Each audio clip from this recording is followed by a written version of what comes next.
আচ্ছা, এই মুহূর্তে আমরা কি স্থির হয়ে বসে আছি? উত্তরটা যদি হ্যাঁ হয়, তাহলে বোধহয় একটু নতুন করে ভাবার সময় এসেছে।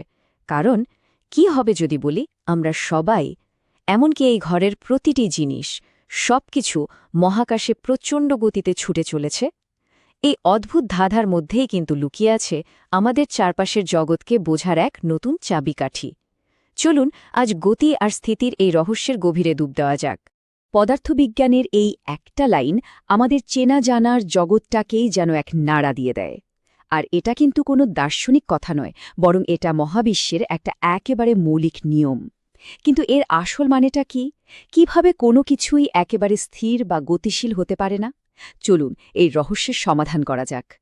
তো আমাদের আজকের আলোচনার একেবারে কেন্দ্রেই রয়েছে এই প্রশ্নটা। আমরা দেখব পদার্থবিজ্ঞানের চোখে কোনো একটা জিনিস স্থির না গতিশীল সেটা আসলে তার নিজের কোনো গুণ নয়, বরং পুরোটাই নির্ভর করে একজন কোথা থেকে কিভাবে জিনিসটাকে দেখছে তার উপর। সাধারণত আমরা কি ভাবি, একটা বস্তু হয় স্থির না হলে গতিশীল, দুটোর মধ্যে যে কোনো একটাই তো সত্যি হবে, তাই না? কিন্তু বাস্তবতা হলো কোনোটি পরম সত্য নয়। একটা বস্তু একই সাথে স্থির এবং গতিশীল দুটোই হতে পারে। কিভাবে সম্ভব? পুরোটাই নির্ভর করছে আমরা কিসের সাপেক্ষে তাকে মাপছি। বেশ, তাহলে চলুন প্রথমে আমাদের সবচেয়ে পরিচিত ধারণাটাকেই একটু চ্যালেঞ্জ করি, স্থিতি বা স্থির থাকা, যেটাকে আমরা সাধারণত নিশ্চল অবস্থা বলে জানি। সেটা কি আসলেই তাই, নাকি এর আড়ালে এক বিশাল গতির খেলা চলছে? এই যে সংজ্ঞাটা, এর মধ্যে একটা কথা কিন্তু খুব গুরুত্বপূর্ণ। সেটা হলো কোনো নির্দিষ্ট বস্তুর তুলনায়। এই কথাটার মধ্যেই কিন্তু পুরো ব্যাপারটা লুকিয়ে আছে। অর্থাৎ কোনো কিছুকে স্থির বলতে গেলেই আমাদের অন্য কিছুর সঙ্গে তুলনা করতেই হবে। বিশেষ এই তুলনার আইডিয়াটাই সবকিছুর মূলে। একটা দারুণ উদাহরণ ভাবা যাক। ধরুন একজন একটা চেয়ারে বসে আছেন, তো তিনি ওই ঘর বা চেয়ারের সাপেক্ষে একদম স্থির। কিন্তু ঠিক সেই একই মুহূর্তে সেই একই ব্যক্তি পৃথিবীর সাথে সেরে সূর্যের চারপাশে সেকেন্ডে প্রায় ৩০ কিলোমিটার বেগে ছুটে চলেছেন। তাহলে তিনি কি সত্যি স্থির? সূর্যের দৃষ্টিকোণ থেকে তো একেবারেই না। এই টেবিলটা দেখলে বিষয়টা আরও জলের মতো পরিষ্কার হয়ে যাবে। টেবিলের ওপর একটা বই রাখা আছে। টেবিলের সাপেক্ষে সে পুরোপুরি স্থির। কিন্তু ধরুন পাশ দিয়ে একটা দ্রুতগামী ট্রেন চলে গেল। ট্রেনের ভেতর থেকে দেখলে কি মনে হবে? মনে হবে বইটাই গতিশীল। একই বই, একই মুহূর্তে স্থির আবার গতিশীল। এটাই হলো আপেক্ষিকতার সে অসাধারণ ধাঁধা। তার মানে আমরা বুঝতে পারলাম যে স্থিতি বিষয়টা শর্ত সাপেক্ষ। এবার তাহলে মুদ্রার অপর পিচটা দেখা যাক, গতির ব্যাপারটাই বা কি। চলুন এবার গতি বা মোশনকে একটু কাটাছেঁড়া করা যাক, আর আমরা দেখব এখানেও একই রকম এক বিস্ময় লুকিয়ে আছে। দেখুন, ঠিক আগের মতোই গতির সংজ্ঞাতেও সেই একই জাদুকরী কথা আবার ফিরে এসেছে, কোনো নির্দিষ্ট বস্তুর তুলনায়। এর মানে হল গতি নিজেও একা একা অর্থহীন, এর কোনো মানেই হয় না। গতিকে বুঝতে হলেও আমাদের একটা তুলনার বিন্দু বা পয়েন্ট অফ রেফারেন্স দরকার। বাসের উদাহরণটা একবার ভাবা যাক। বাসের ভেতরে একজন যাত্রী তার পাশের যাত্রী তুলনায় স্থির, কারণ তাদের মধ্যে দূরত্ব পাল্টাচ্ছে না। কিন্তু রাস্তার মোড়ে দাঁড়িয়ে থাকা কোনো ব্যক্তির সাপেক্ষে ওই দুজনই তো প্রচণ্ড গতিতে তাকে পেরিয়ে যাচ্ছেন। তাহলে কোনটা সত্যি? ওই যাত্রীরা কি স্থির নাকি গতিশীল?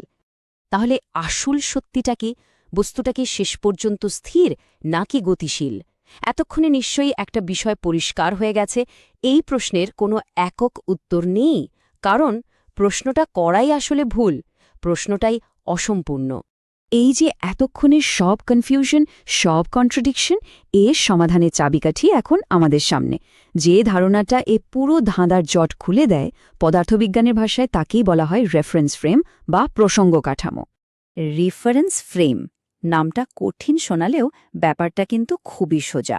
এটা হলো সেই দৃষ্টিকোণ যার সাপেক্ষে আমরা অন্য কিছুর গতি বা স্থিতি মাপছি। সহজ কথায় বলতে গেলে আমাদের সেই তুলনার বিন্দু।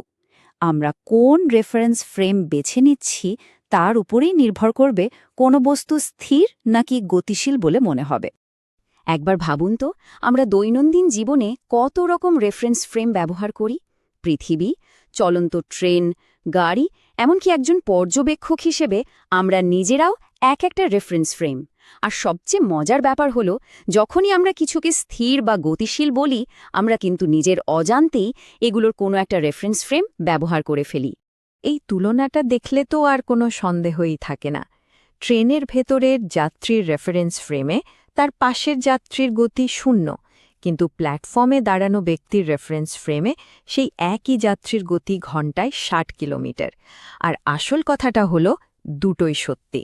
দুটোই নিজ নিজ রেফারেন্স ফ্রেমে 100% সঠিক, কেউ কিন্তু ভুল বলছে না। তো আমরা আমাদের আলোচনার প্রায় শেষের দিকে চলে এসেছি। এতক্ষণের সব ধারণাগুলোকে এক করলে আমরা মহাবিশ্বের এক গভীর সত্যের মুখোমুখি হই। স্থিতি বা গতি কোনো বস্তুর নিজস্ব বা জাতীয় কোনো গুণ নয়। এটা আসলে পর্যবেক্ষক আর বস্তুর মধ্যেকার একটা সম্পর্ক মাত্র। তাহলে সারমর্মটা কি দাঁড়ালো? প্রথমত, এই মহাবিশ্বে পরম স্থিতি বা অ্যাবসলিউট রেস্ট বলে কিছু নেই, কারণ এমন কোনো বিন্দু খুঁজে পাওয়াই সম্ভব না যা অন্য কিছুর সাপেক্ষে গতিশীল নয়। ঠিক একইভাবে পরম গতি বা অ্যাবসলিউট মোশন বলেও কিছু নেই।